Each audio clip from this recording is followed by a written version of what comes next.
ओम शांति। Good morning. Brahma Kumari दिनचर्या में आप सभी भाई बहनों का हार्दिक स्वागत। परमात्मा का महावाक्य है, मीठे बच्चे, तुम अभी बिल्कुल किनारे पर खड़े हो, तुम्हें अब इस पार से उस पार जाना है, घर जाने की तैयारी करनी है। प्रश्न, कौन सी एक बात याद रखो तो अवस्था अचल अडोल बन जाएगी? उत्तर, पास्ट इज पास्ट, यानी जो बीता सो बीता, बीती का चिंतन नहीं करना है, आगे बढ़ते जाना है, सदा एक तरफ देखते रहो तो अवस्था अचल अडोल हो जाएगी। यानी एक तरफ, यानी शिव बाबा के तरफ देखते रहो तो अवस्था अचल अडोल रहेगी। तुमने अब कलजुग की हद छोड़ दी, फिर पिछाड़ी की ओर क्यों छोड़ देखते हो? उसमें बुद्धि जरा भी न जाए।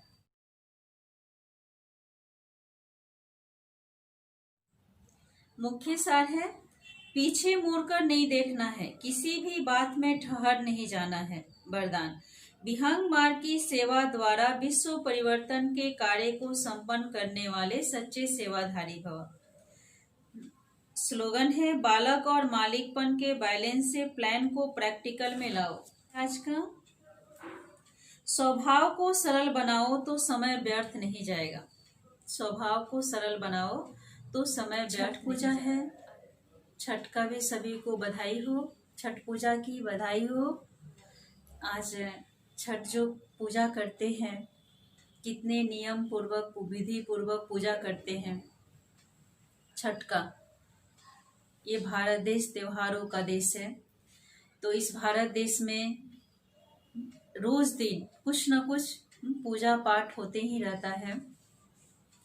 छठ तो महापर्व कहा गया है। छठ और फिर ऋतु की परिवर्तन भी होती है। छठ पूजा के बाद से ऋतु परिवर्तन होता है।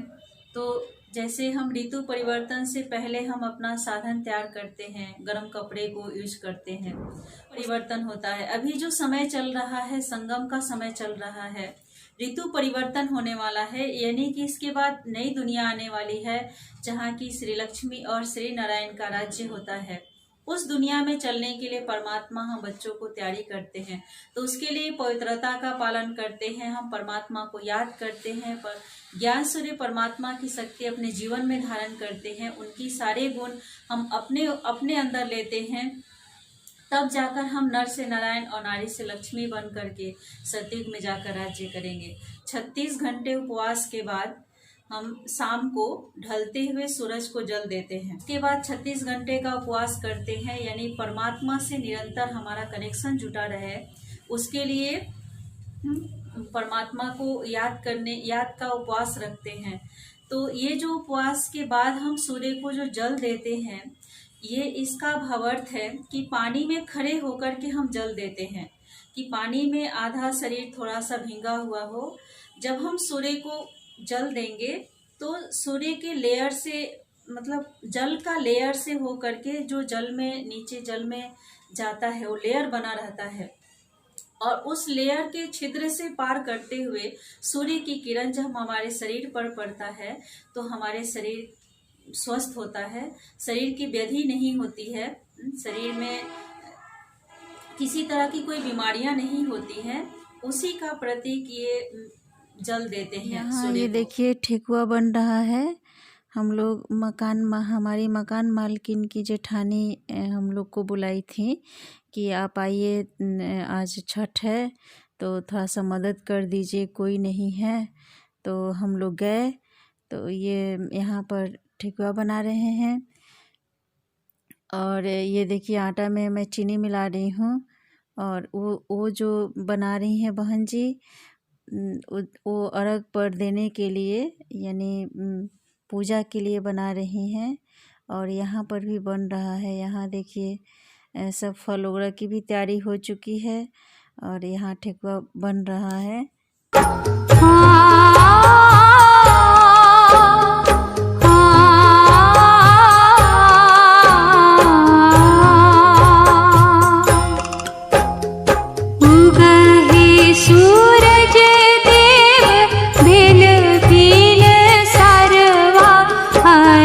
तेरे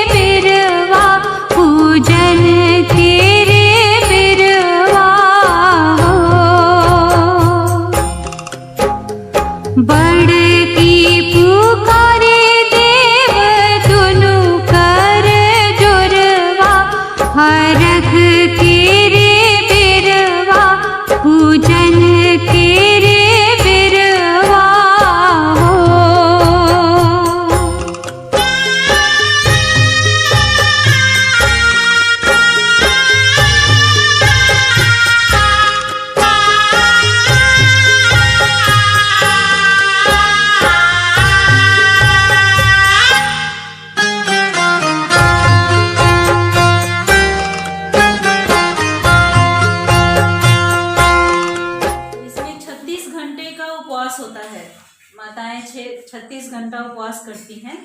उसके बाद शिव को ज्ञान सूर्य, शिव बाबा ही कहेंगे उसको, यानी सूर्य को जल देती हैं। और जल देने का रीजन क्या है, जो कि जल तो रोज देते हैं, लेकिन खास उस दिन 36 घंटा व्रत करने के बाद बहुत प्यूरिटी को धारण करते हैं, तब जाकर के ये छठ व्रत पूरा करते हैं। इसको महान पर्व कहा गया है, महापर्व। इसलिए महापर्व कहा गया है क्योंकि पहले से बिहार और झारखंड यूपी में होता था, अब पूरे भारतवर्ष में होता है ये छठ पर्व। और ये भारत भूमि को पावन देश कहा गया है, पवित्र देश कहा गया है, और उसी का प्रतीक ये छठ व्रत पावन पर्व कहते हैं। क्योंकि बहुत दिन पहले से, यानी ये दीपावली से शुरू हो जाता है। दीपावली से ही घर की सफाई करते हैं, पूरे हर जगह की सफाई करते हैं। उसके बाद फिर नेक्स्ट दिन गोधन पूजते हैं, यानी हम प्रकृति को पूजा करते हैं। फिर उसके बाद भाई दूज मनाते हैं, यानी आपस में भाई भाई का नाता से हम एक संबंध जोड़ते हैं भाई भाई का। और उसके बाद फिर हम लोग चौथ से ही ये छठ व्रत करना चालू करते हैं, नहा खा से लेकर के, फिर खरना से लेकर और फिर अर्घ देने तक। यहाँ हम लोग छठ घाट के लिए निकल गए हैं, रास्ते में हैं, जा रहे हैं छठ घाट पर। देखिए यहाँ छठ घाट पहुँच गए हैं हम लोग नहर पर। यहाँ पहले तो काफ़ी भीड़ होती थी यहाँ, इस बार तो बहुत कम लोग हैं, बहुत भीड़ कम है। कोरोना काल को लेकर के सरकार की तरफ से भी बहुत रूल टाइट है, जिसके वजह से भीड़ भाड़ बहुत कम है। और यहाँ पे सभी कुछ लोग मास्क भी पहन करके आए हैं, क्योंकि सरकार ने बहुत ध्यान रखवाया है, खिंचवाया है। यहाँ काउंटर लगा हुआ है, काउंटर पर भी सैनिटाइज़र रखा गया है। सभी जो भी व्रती या जो भी आ रहे हैं सबको सैनिटाइज़र लगा करके ही इस भीड़ भाड़ में प्रवेश करना है। और यहाँ पे माता जी को अर्घ दिलाया जा रहा है और हम लोग भी इस अर्घ में शामिल होंगे।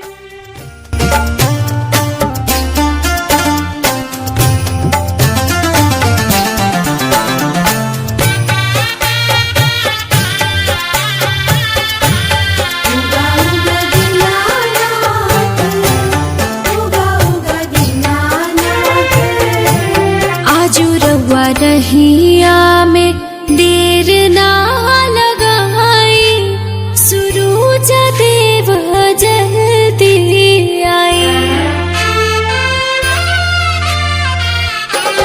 आज रउआ रहिया में देर ना लगाई, सूरज देव जल्दी आए। जल बीच थर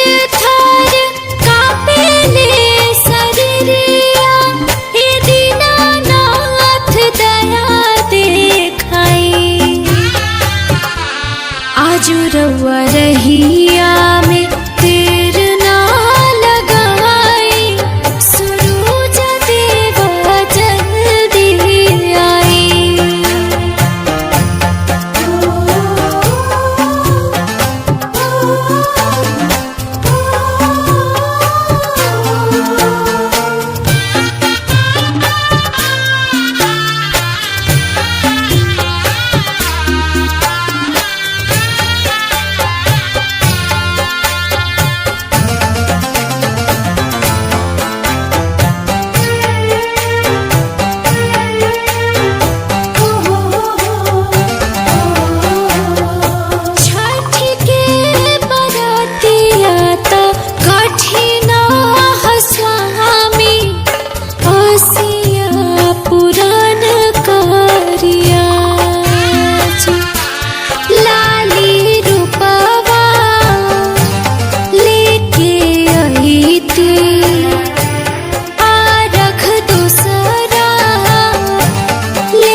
आज मैं वीडियो का यहीं अंत करती हूँ।